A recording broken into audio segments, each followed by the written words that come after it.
everyone, and welcome to True Crime in No Time, where we talk true crime in no time. So let's go ahead and get started with today's video. And today we are talking about Paul Bernardo and Karla Homolka. Paul Bernardo, age 23, and Karla Homolka, age 17, met at a restaurant in Scarborough, Ontario, while they were both attending a convention. The two were engaged 2 months later on Christmas Eve of 1987. By this point, Bernardo had been sexually assaulting women in the Scarborough area for 8 months without being caught, becoming known as the Scarborough Rapist.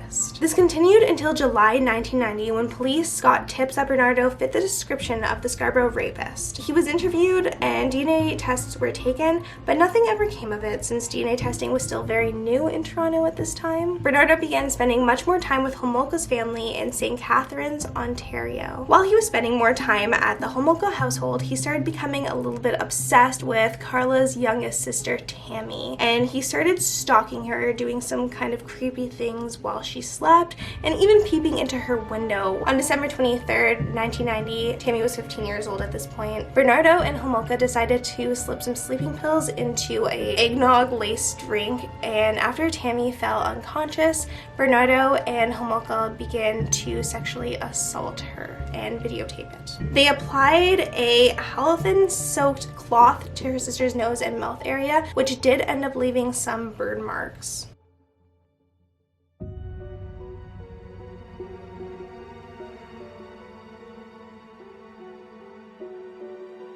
With the parents asleep upstairs, Tammy did wake up and started vomiting, but it wasn't soon after when she ended up passing out again and did not make it. So Bernardo and Homolka decided to clean Tammy up, get her dressed up, and call 911 stating that she had overdosed of alcohol consumption, and her death was ruled an accident and there was never an actual investigation into her death. Soon after this, Bernardo and Homolka ended up moving to a house in Port Dalhousie, Ontario, which is a suburb very close to St. Catharines, Ontario. On June 7, 1991, Homolka invited one of her coworkers, who was 15 years old, out for a little girls' night where they ended up drinking, and Homolka ended up slipping some pills into her coworker's drink, bringing her coworker back to the Bernardo and Homolka household after she had passed out and fell unconscious. Homolka had brought her coworker back to Bernardo as a little wedding gift, or pre-wedding gift. The two sexually assaulted the coworker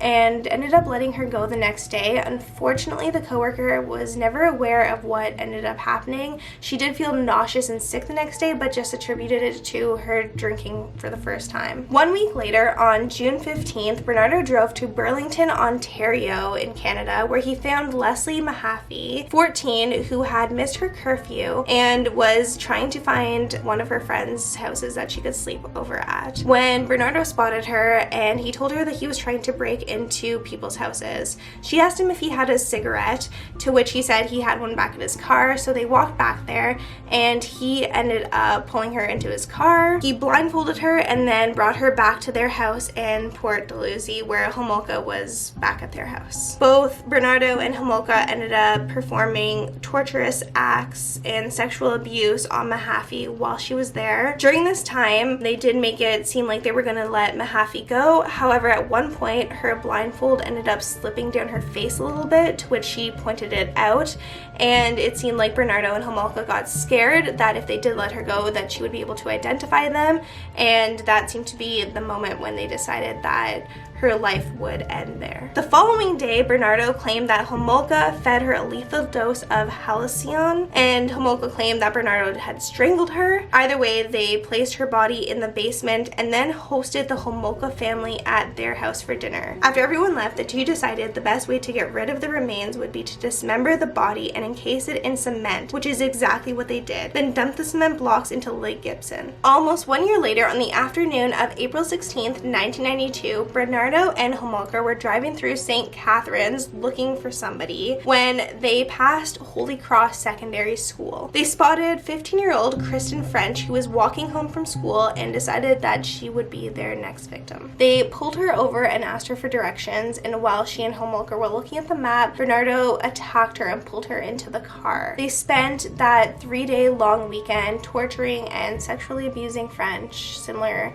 to what they did to Mahaffey. However, they never actually blindfolded French, which indicates that they never had the intention of actually letting her go. French was murdered on April 19th, 1992 before Bernardo and Homolka went over to Homolka's family's house for Easter dinner. Homolka states that Bernardo strangled French for exactly 7 minutes. However, Bernardo states that Homolka beat her with a rubber mallet and then was strangled with a noose. Either way, right after Homolka went to go fix her hair. On April 30th, 1992, French's naked body was found in a Burlington ditch. She was washed and her hair was cut off, which was later said to have been done to get rid of evidence. In December 1992, 26 months after Bernardo had given his DNA sample to the Toronto police, they were informed that it matched the Scarborough rapist and immediately placed him under 24-hour surveillance. On the 27th of December, Bernardo had seriously beaten Homolka, and she ended up going to St. Catharines General Hospital, where she claimed that she was a battered spouse. She also filed charges against Bernardo, and on February 9th the following year, Karla finally admitted to her relatives that she and Bernardo had involvement in the missing girls of French and Mahaffey. Karla immediately found a lawyer and sought legal immunity in exchange for her cooperation, which was denied, but she was offered a plea bargain for her testimony. Both Bernardo and Homolka ended up testifying against one another in their trials. Bernardo was convicted of 2 counts of kidnapping, unlawful confinement, aggravated sexual assault, and first-degree murders, as well as dismemberment, and sentenced to life in prison without parole for at least 25 years, designated as a dangerous offender and likely to never be released. On May 18th, 1993, Homolka was convicted of 2 counts of manslaughter. Since her plea bargain had been offered before videotapes with contents proving more incriminating evidence had been found, the promise was held that Karla would be released from prison on July 4th, 2005. Bernardo became eligible for parole in February of 2018, but was denied and will likely never get parole. He remains in Millhaven Institute in Bath, Ontario. And Karla is a free woman today who is currently residing in Quebec, Ontario, as far as we know, and she does have 3 children and is remarried. And that is the case of Paul Bernardo and Karla Homolka.